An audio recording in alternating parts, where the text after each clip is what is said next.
তো সবাই আগে এই ভিডিওটা দেখেন। করার পর ফ্রিকের কাছ থেকে জানতে পারি চিতা খুব অসুস্থ। আমি জানতে চাই কি হয়েছে চিতার। তখন তারা বলে চিতার লাঞ্চে অর্থাৎ ফুসফুসে পানি জমে, আর যার কারণে তার গায়ে প্রচন্ড লেভেলের জ্বর এবং তার হাত পা ভীষণ খারাপ ভাবে ফুলে আছে। আমি কথাটা শোনার পর পর আতঙ্কিত হয়ে যাই। যখন তার সাথে দেখা করতে যাই, গিয়ে দেখি সে বিছানায় শুয়ে আছে একটা কম্বল মুড়ি দিয়ে। তার কপালে আমি হাত দিলাম, হাত দিয়ে দেখি তার শরীরে প্রচন্ড পরিমাণে জ্বর। তাকে আমি জিজ্ঞেস করি, ভাই তোমার কি হয়েছে? তখন সে বলে হাসতে হাসতে, ভাই কিছুই হয় নাই, জাস্ট এখানে একটা ছিদ্র করছে আমার পিঠে, ফুসফুস থেকে পানি বের করছে। আমি বললাম হোয়াট? জাস্ট একটা ছিদ্র করছে আর তোমার পিঠ থেকে পানি বের করছে, মানিটা কি? তোমার কি হয়েছে? বলে ভাই আমার এখানে পানি জমছে। আমি বললাম এই কন্ডিশনে তুমি এখানে কিভাবে আসলা?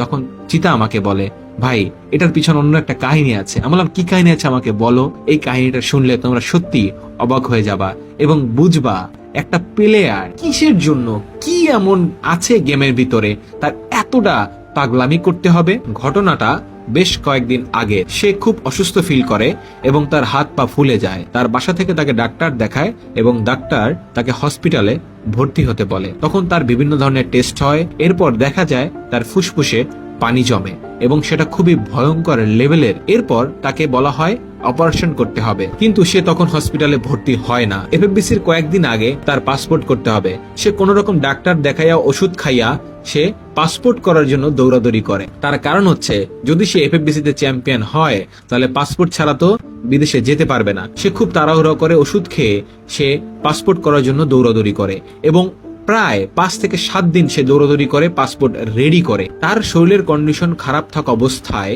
যখন সে দৌড়াদৌড়ি করে পাসপোর্টের জন্য, তখন তার শরীর আরো বেশি খারাপ হয়ে যায় এবং তার হাত পা আরো ফুলে যায়।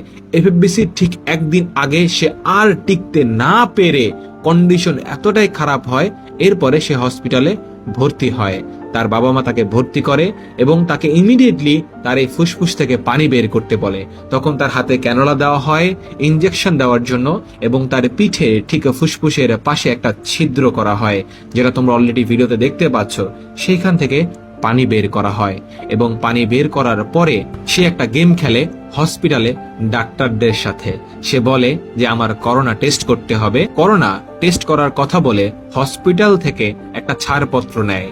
সেই ছাড়পত্র নিয়ে হসপিটাল থেকে সে বের হয়ে সোজা উত্তরার হোটেলে চলে যায়, যেখানে তার টিমমেট জ ব্রেকার্স ওয়েট করছিল এফএফবিসি ফাইনালের জন্য। তাদের সাথে সেখানে গিয়ে জয়েন হয়। এরপরে তার সাথে আমার দেখা হয়। আমি তাকে বললাম, ভাই তুমি এটা কোন ধরনের পাগলামি করলা? তুমি হসপিটালে ভর্তি ছিলা, তুমি সেখানে ট্রিটমেন্ট নিচ্ছিলা, তোমার শরীরের অবস্থা এতটা খারাপ, তোমার শরীরের জ্বর, হাত পা ফুলে আছে, তোমাকে দেখলে মনে হচ্ছে তোমার যে কোনো সময় খারাপ কিছু একটা হয়ে যেতে পারে। এই অবস্থায় তুমি কেন এই হোটেলে গেম খেলতে আসছো? তখন সে বলে, ভাই আমি যদি আমার টিমের সাথে জয়েন না করি, আমি যদি আমার টিমের সাথে গেম না খেলি, আমার টিম ফাইনালে চ্যাম্পিয়ন হতে পারবে না, আমার টিম ভালো কিছু করতে পারবে না। আমাদের যে এক্সট্রা প্লেয়ারটা আছে তার উপর ভাই আমার ভরসা নাই। আমি এই জন্য হসপিটাল থেকে মিথ্যা কথা বলে চলে আসছি। তখন আমার খুব রাগ হলো, আবার খুব হাসিও পাইলো। একটা ছেলে এতটা পাগল কিভাবে হইতে পারে একটা গেমের জন্য? সেই ছেলের এতটাই পাগল তার পরের দিন আবার চলে আসে এফএফবিসির ফাইনাল খেলতে এবং তারপরে ইতিহাস তোমাদের জানা। এফএফবিসির ফাইনালে আবারও সেই সেকেন্ড পজিশন অর্জন করেছে চিতার টিম জ ব্রেকার্স। আফসোস হয়, কষ্ট হয় এই প্লেয়ারটার জন্য। এত ভালো ডেডিকেটেড, এত ভালো গেম প্লে, এত ভালো তার স্ট্র্যাটেজি, কিন্তু সেই ছেলেটা এত যুদ্ধ করার পরেও এফএফবিসির ফাইনালটা জিততে পারলো না।